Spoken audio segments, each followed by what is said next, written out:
আজকে আমাদের আলোচনার বিষয় হলো সিএসএস বক্স মডেল।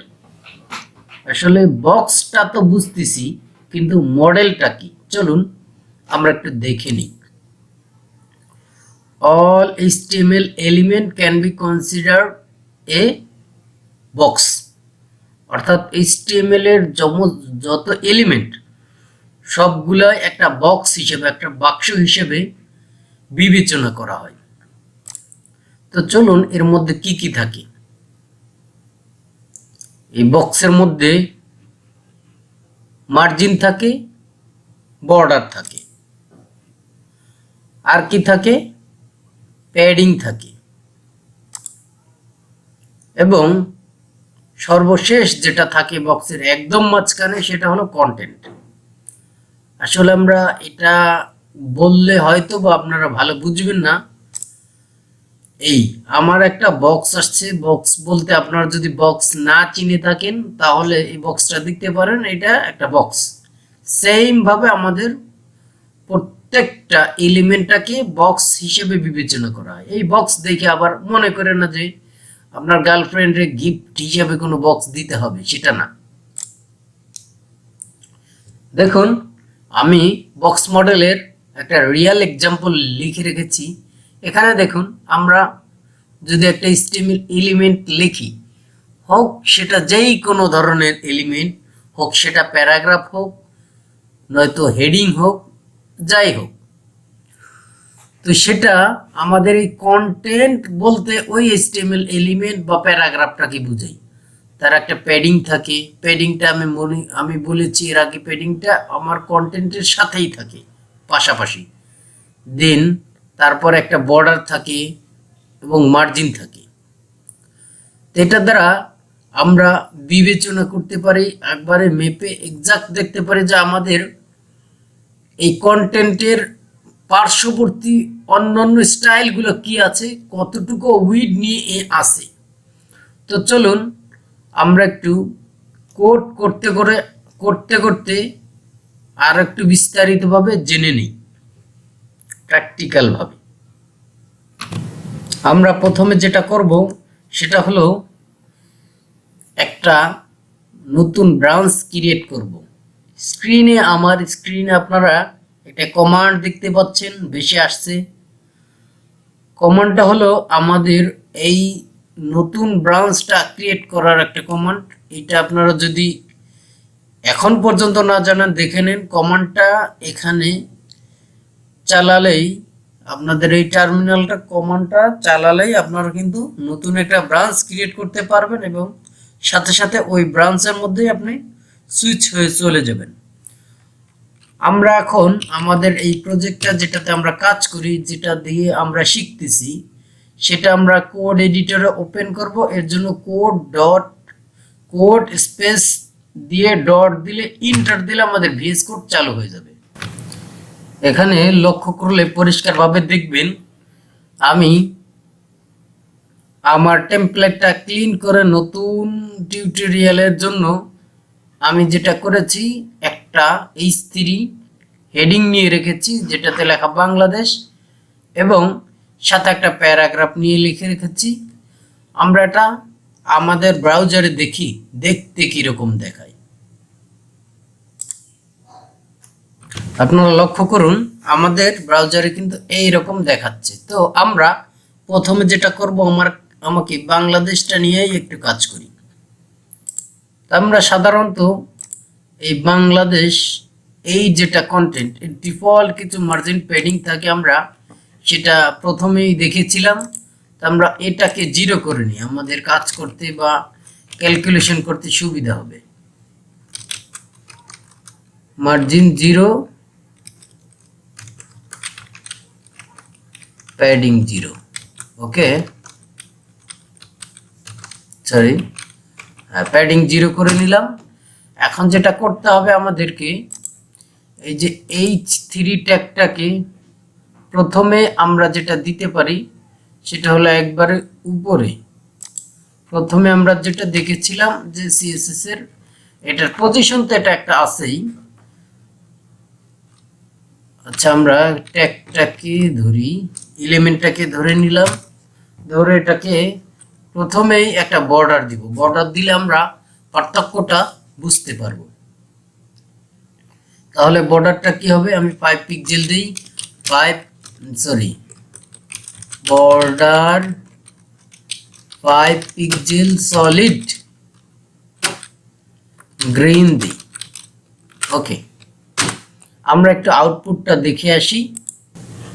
দেখুন এইরকম ভাবে হয়েছে আমাদের 5 পিক্সেল সলিড। আমরা তাহলে বর্ডারের ওই পারে অর্থাৎ বাইরে আমরা আমার কন্টেন্টটা সরিয়ে নিতে চাচ্ছি। তো সেক্ষেত্রে মার্জিন, আমি যদি মার্জিন সাইড বাই সাইড বলে না দিই যে আমার শুধু 5 পিক্সেল মার্জিন দাও, তাহলে সে চারপাশ থেকেই 5 পিক্সেল মার্জিন পাবে।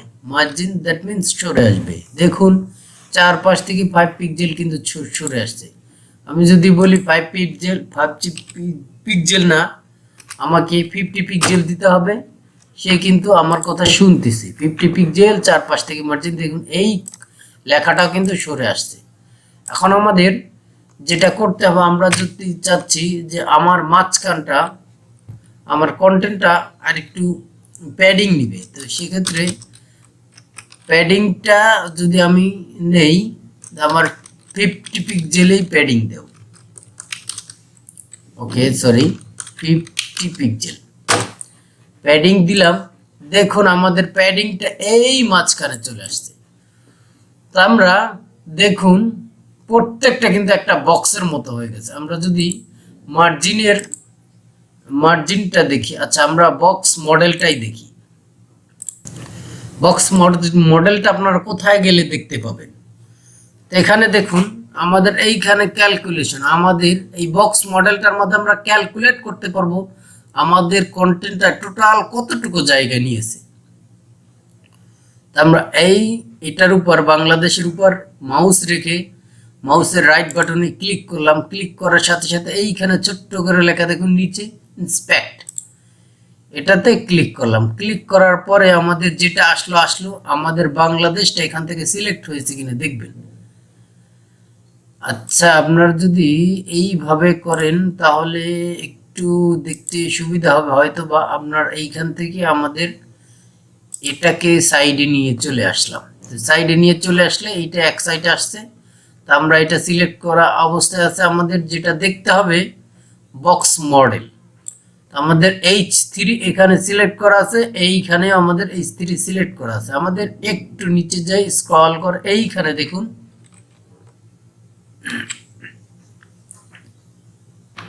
দেখুন লক্ষ্য করুন আমরা একটু কারেকশন করেছি আমাদের কাজের সুবিধার্থে। আমরা বর্ডারটা 10 পিক্সেল করে দিয়েছি। আমাদের বর্ডারটা এখন আগের চেয়ে পূর্বের চেয়ে দেখাচ্ছে বেশি। এইখানে দেখুন এই যে উপর থেকে নিচের দিকে স্ক্রল, এই স্টাইল সিলেক্ট করে, স্টাইল ট্যাব সিলেক্ট করা থাকা অবস্থায় আমাদের H3 এখানে সিলেক্ট করা থাকতে হবে। এখান থেকে নিচে আসলে আমাদের এই বক্স মডেলটা কিন্তু আমরা ওই যে চিত্রটা দেখতেছিলাম এইরকম দেখা যাচ্ছে। আমরা অনেক সময় এই ক্যালকুলেশনটা আমাদের রেসপন্সিভ করার ক্ষেত্রে করতে হয়, যে আমাদের কন্টেন্টটা আমাদের পেজের কোন জায়গায় আছে, কতটুকু মার্জিন আছে, কতটুকু সরে আছে, কতটুকু ফুলে আছে, পেডিং আছে, কতটা বর্ডার আছে, টোটাল কত উইডটা নিয়ে আছে। তা আমাদের এইখানে দেখুন মডেলের মধ্যে কিন্তু মার্জিন 50 পিক্সেল দেখাচ্ছে এবং আমাদের বর্ডারটা কিন্তু আমরা 10 পিক্সেল দেখতে পাচ্ছি। তো বর্ডার আর মার্জিন মিলে 60 পিক্সেল, দেন প্যাডিং 50 পিক্সেল। আমাদের কন্টেন্টটা কিন্তু আমরা লিখে দিই না, আমরা তাও লিখতে পারি। যদি কন্টেন্টের ক্ষেত্রে আমরা বলি কন্টেন্টের সাইজ, তার মানে ফন্ট সাইজ আমাদের কত আমরা দিলাম 30 পিক্সেল। দেখুন আমাদের এটা 30 পিক্সেল আছে। এটা উইড হাইট নিচে, আমাদের কন্টেন্টটা কতটুকু উইড নিবে হাইট নিচে সেটা নিচে। তাই এখানে আমাদের কন্টেন্ট ছাড়া আর কতটুকু আছে দেখুন 50 100 110 মিটার 110 পিক্সেল আছে আমাদের শুধু কন্টেন্ট ছাড়া চারপাশে। অর্থাৎ আমাদের যে কন্টেন্টটা যেই পজিশনে বসে আছে, অর্থাৎ 0 পজিশন থেকে আমরা কিন্তু কন্টেন্টটা 60 পিক্সেল অর্থাৎ 110 পিক্সেল সরিয়ে নিয়ে আসছি। এটাই হলো বক্স মডেলের একটা ক্যালকুলেশন। আপনি যখন রেসপন্সিভ করবেন, কাজ করবেন, রেসপন্সিভের সাথে যখন কাজ করব, আমরা যখন প্রত্যেকটা ওয়েবসাইট, একটা ওয়েবসাইটে দেখাবো, একটা মোবাইল ডিভাইসে দেখাবো, অথবা ট্যাবলেট, ল্যাপটপ, বিভিন্ন ডিভাইসের জন্য রেসপন্সিভ করব। রেসপন্সিভ দ্যাট মিনস প্রত্যেকটা ডিভাইসের জন্য সুন্দরভাবে দেখা যায়, সেটা হলো রেসপন্সিভ। এই রেসপন্সিভটা যখন করব, এই বক্স মডেলের ক্যালকুলেশনটা আপনার খুবই দরকার হবে। এইটা জানা থাকা অত্যন্ত জরুরি একটা বিষয়। তো দেখতে দেখতে আমরা কিন্তু বক্স মডেলের মোড ক্যালকুলেশনটা আমরা জেনে নিলাম। এইটা আমরা যখন এই প্রজেক্ট করব, বিভিন্ন প্রজেক্ট বিভিন্ন ডিভাইসের জন্য সাপোর্টেড করতে হবে, তখন এই মডেলের ক্যালকুলেশনটা আমাদের দরকার হবে। আমরা কোথায় বক্স মডেলটা পাবো সেটা কিন্তু আমরা দেখে নিলাম। ওখান থেকে আমরা উইথ হাইটটা তখন আমাদের কাজের জন্য তখন দেখে নিতে পারবো।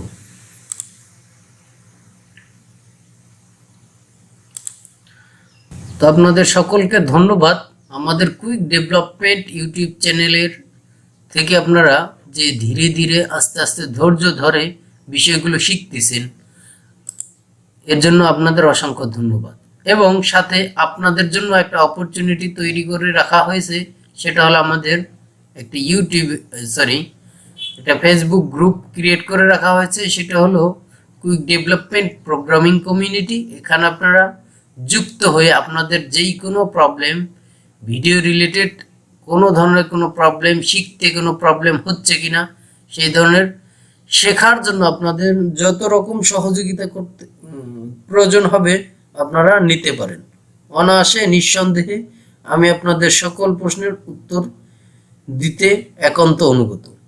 তা আপনারা সাথে আমাদের আরেকটা পেজ আছে কুইক ডেভেলপমেন্ট ফেসবুকের মধ্যে, এটা আপনারা ফলো করে রাখতে পারেন। আপনাদের বিভিন্ন সময় বিভিন্ন ধরনের পরামর্শ এবং বিভিন্ন ধরনের অপরচুনিটি যদি থেকে থাকে, আমার কখনো হয়, সেটা আপনারা পাবেন এখান থেকে। ধন্যবাদ। আল্লাহ হাফিজ।